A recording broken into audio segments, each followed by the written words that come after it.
আমরা ছোটবেলা থেকেই শুনেছি লেখকেরা ভাতে মরে।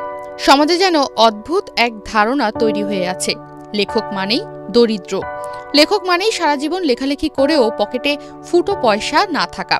অথচ একই সমাজে সরকারি চাকরিজীবী কত বেতন পান, ইঞ্জিনিয়ার ডাক্তারদের আয় কেমন, এগুলো আমরা খুব ভালোভাবেই জানি। কিন্তু লেখকের আয় কত, এটা নিয়ে মানুষের মাথায় শুধুই ধোঁয়াশা। বেশিরভাগ মানুষের ধারণা বই লেখা মানেই বেগার খাটা।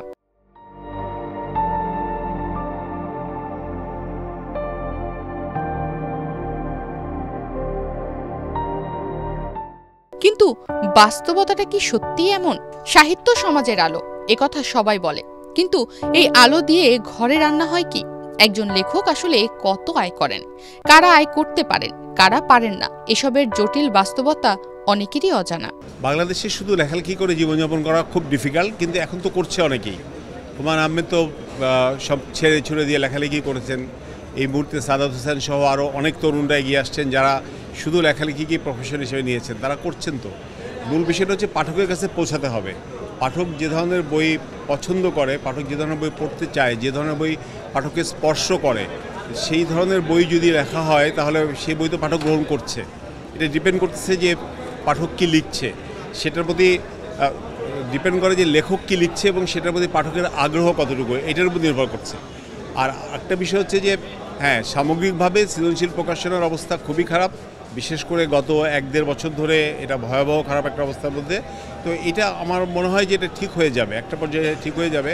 আর সব ব্যবসা বাণিজ্যেই যেমন এক ধরনের উত্থান পতন থাকে, ঠিক সেরকম সেই উত্থান পতন বইয়ের ব্যবসাতেও আছে। আর নির্ভর করছে যে আপনি কী ধরনের প্রোডাক্ট পাঠকের কাছে নিয়ে আসতেছেন, কী ধরনের বই পাঠকের কাছে নিয়ে আসতেছেন, সেটার উপর নির্ভর করবে আর কি। একজন লেখকের আয়ের মূল উৎস হলো বই বিক্রি, কিন্তু এখানেই সেই ভুল ধারণার সূচনা। অনেকেই ভাবেন বই প্রকাশ করলে লেখক লাখ লাখ টাকা উপার্জন করেন, কিন্তু বাস্তবতা হলো বাংলাদেশের প্রকাশনা শিল্পে বই বিক্রির ওপর লেখকের রয়্যালটি বেশিরভাগ ক্ষেত্রেই খুবই কম। একটি বই বিক্রি হলে প্রকাশক যে দাম রাখেন তার বেশিরভাগই চলে যায় ছাপার খরচ, কাগজ, বাধাই, দোকানের ব্যয়, পরিবহন ও প্রকাশকের নিজস্ব লাভের অংশে। থাকে লেখকের জন্য 10 থেকে 15%। অনেকে আবার প্রথম বইয়ে এককালীন খুব সামান্য সম্মানই পান, যা লেখকের জন্য মোটেও উৎসাহব্যঞ্জক নয়। বই খুব জনপ্রিয় না হলে বা লেখক খুব পরিচিত না হলে প্রথম কয়েক বছরে শুধু বই বিক্রি থেকে জীবিকা চালানো প্রায় অসম্ভব হয়ে পড়ে। আমরা আসলে টাকার জন্য লিখি না, কারণ এই বইটা থেকে প্রকাশকের যতটুকু থাকে বা আমাদের যেটা থাকে একটা বইয়ের প্রিন্টিং করার পরে ওটাতে যে পরিমাণে কাগজ কলমে যায় এবং খুব কম রয়্যালিটি থাকে, কিন্তু আমরা আসলে এটা লিখি অনেক বেশি মানুষকে হেল্প করার জন্য। সো কত টাকা পেয়েছি এটা আসলে আমি যদি জিজ্ঞেস করেন, ফ্র্যাঙ্কলি স্পিকিং আমি নিজেও আসলে জানি না, কারণ এইটার এর থেকে অনেক বেশি আমরা এটাকে মানুষের কাছে নিয়ে যাওয়ার জন্য আমরা এটাকে ইনভেস্ট করি। এদিকে এমনও লেখক আছেন যিনি তার বই বিক্রির টাকা দিয়ে বিয়ের কাবিনও পরিশোধ করেছেন।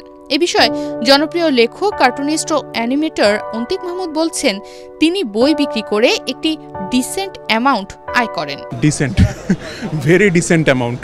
আপনি যদি মনে করেন কোটিপতি হয়ে গেছি, না। যে কোনো রাইটার, স্পেশালি যে কোনো পাবলিশারের ক্ষেত্রেও বইমেলা ইজ এ বিগ থিং আমাদের জন্য, বিকজ আমরা একটা হিউজ ক্রাউড পাই যারা বই কিনতে আসে, বই লাভার, বই ডেডিকেটেড। সো সত্যি কথা বলতে মানে এটা আমাদের লাইফের একটা বিগ চাঙ্ক অফ, মানে একটা কী বলবো, যে একটা ইনভেস্টমেন্ট আমাদের জন্য। সো এখন আরও টাকা পয়সা আসে, বাট একটা হিউজ অ্যামাউন্ট বই থেকে আসে।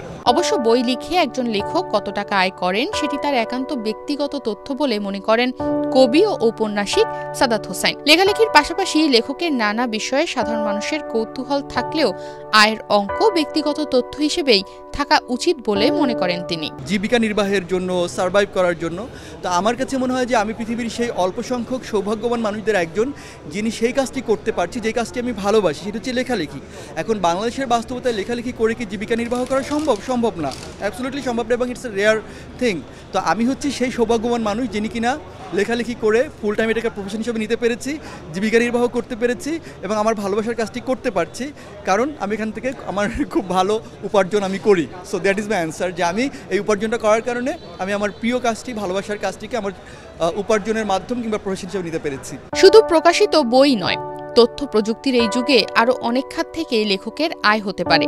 গণমাধ্যম, বিজ্ঞাপন, সংস্থা, টিভি সিনেমার স্ক্রিপ্ট, কর্পোরেট ব্র্যান্ডের কন্টেন্ট, গবেষণা ও রিপোর্ট লেখা, এসব ক্ষেত্রে দক্ষ লেখকের চাহিদা বাড়ছে প্রতিদিন। সৃজনশীল এসব কাজে যুক্ত লেখকদের মাসিক আয় অনেক সময় ডাক্তার বা ইঞ্জিনিয়ারের আয়কেও ছাড়িয়ে যায়। আমি খুবই একটা সামান্য অ্যামাউন্ট পাই আলহামদুলিল্লাহ, বাট ওইটা আবার ধরেন এইটার প্রচার প্রসারণের জন্যই আমরা ব্যয় করে থাকি। এইটা কখনোই ক্যালকুলেট করা হয় না। বই মানুষকে শেখানোর জন্য বানানো হয়, তৈরি করা হয়। বই প্রকাশের পরে মূলত পাঠকের কাছে পৌঁছানোই আমাদের উদ্দেশ্য থাকে, এর বাইরে আর কোনো উদ্দেশ্য থাকে না। বাস্তবতা হলো, যারা শুধু সাহিত্যেই সীমাবদ্ধ থাকেন তাদের আয় কম হয়, আর যারা লেখালেখিকে পেশা হিসেবে নেন এবং বিভিন্ন খাতে নিজের দক্ষতা ব্যবহার করেন তাদের জন্য আর্থিক সচ্ছলতা অর্জন করা কঠিন নয়। তাই লেখক ভাতে মরে, এটা মূলত পুরনো এবং অসম্পূর্ণ ধারণা।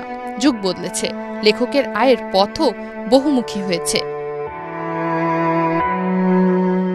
তনিমা রহমান, বাংলাদেশ প্রতিদিন।